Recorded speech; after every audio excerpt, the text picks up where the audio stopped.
तो आज जो मैं कहानी लेके आई हूँ उसका शीर्षक है कभी ना खत्म होने वाली कहानी। हाँ दोस्तों, तो आज की कहानी कुछ इस तरह से है। एक किसी राज्य का राजा था जो थोड़ा अजीब किस्म का था।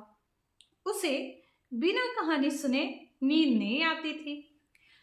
और हाँ, उसकी एक और आदत थी, बहुत ही बुरी आदत, बहुत ही बुरी आदत। और वो आदत क्या थी? कहानी सुनने की तो थी ही, पर हर रोज एक नई कहानी सुनने की आदत थी।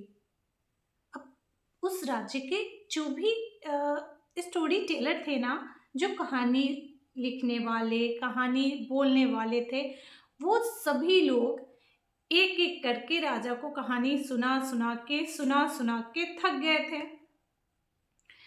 तो एक दिन, मतलब राजा की ऐसी आदत हो गई थी कि जब तक वो कहानी सुन नहीं लेता था उसको नींद ही नहीं आती।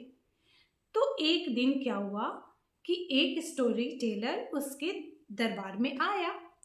तो राजा ने उससे कहा, चलो आज की स्टोरी शुरू करो। उस स्टोरी टेलर ने जब अपनी स्टोरी सुनानी शुरू की, बस 3-4 लाइन ही वो बोल पाया होगा कि राजा ने उससे कह दी, अरे रुको, ये स्टोरी तुमने पहले भी मुझे सुनाई है, मैं इस स्टोरी को सुन चुका हूं, तो अब तुम कोई दूसरी स्टोरी सुनाओ मुझे। तो उसने कहा, महाराज, मैं दूसरी स्टोरी कहाँ से लाऊं? मैंने लगभग सारी स्टोरी आपको सुना दी है।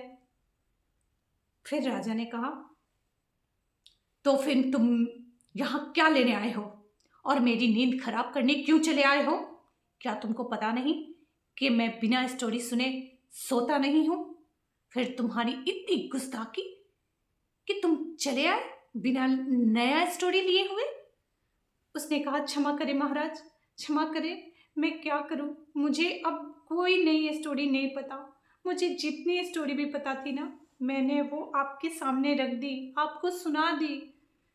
राजा ने कहा, सुनो, हालांकि मैंने इससे पहले कुछ कहा नहीं था कि मुझे नई स्टोरी सुननी है, तो चलो इसे जाने दो, पर ऐसे तो कतई नहीं जाने दो। जाओ और इसे 3-4 कोड़े लगवाओ, क्योंकि इसने मेरी आज रात की नींद खराब की है। मंत्री वैसा ही करते हैं। उस बेचारे सिपाही, उस बेचारे से कहानीकार को कोड़िया लगते रहते हैं, कोरे लगते रहते हैं। और जब इन्होंने 4-5 कहा तो वो लोग 2-4 और लगा देते हैं, क्योंकि वो उन्हें रुक जाने को कह रहा था। वो बेचारा कोरे खाकर आह आह कहाड़ कहाड़ के चला जाता है। उस रात राजा को पूरी रात नींद नहीं आती, पूरी रात नींद नहीं आती। कल होकर के वो राजा बहुत ही बेचैनी से अपने पूरे राज्य में ये घोषणा करवाता है, सभी लोग सुन लो, जो भी मुझे कहानी सुना के सुला देगा, नई कहानी, सुनी सुनाई कहानी नहीं, जो भी इंसान मुझे नई कहानी सुना के सुला देगा, उसको मैं अपने सल्तनत का आधा हिस्सा दे दूंगा। ये सुनकर राज्य के सभी लोग थोड़े से खुश भी हुए, और जिनके अंदर थोड़ी बहुत लालच थी, वो लालची लोग लालच के चक्कर में आकर राज दरबार तक पहुंच गए। उन्होंने बस यही सोचा कि अरे क्या होगा, बस अपनी कहानी को थोड़ा लंबा कर दूंगा और जाके उन्हें सुनाऊंगा, और सुन के वो सो जाएंगे, बस मुझे मेरा आधा सल्तनत का हिस्सा मिल जाएगा। यही सोच जब पहला कहानीकार राजा के दरबार पहुंचा, तो राजा ने उससे कहा, कहानी लेकर आए हो? उसने कहा, जी महाराज। राजा ने कहा, चलो शुरू करो। उसने अपनी स्टोरी शुरू की, और उस स्टोरी के बहुत ही कुछ लाइन के बाद जब स्टोरी खत्म होने लगी, मतलब अभी एक दो पहर भी नहीं बीती थी रात की कि स्टोरी खत्म हो गई। अब तो राजा का गुस्सा चरम पे पहुंच गया। उसने कहा, मैंने एक शर्त रखी थी, क्या तुम्हें याद नहीं थी वो?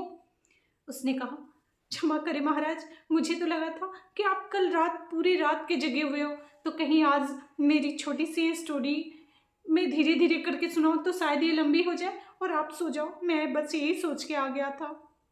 राजा ने कहा, इसका मतलब तुम लालची हो। सेनापति, इस इंसान को फांसी पे चढ़ा दी जाए। वो कहता रहा, नहीं महाराज नहीं, मेरी गुस्ताखी इतनी बड़ी नहीं है महाराज, मुझे क्षमा कर दे, मुझे क्षमा कर दे महाराज।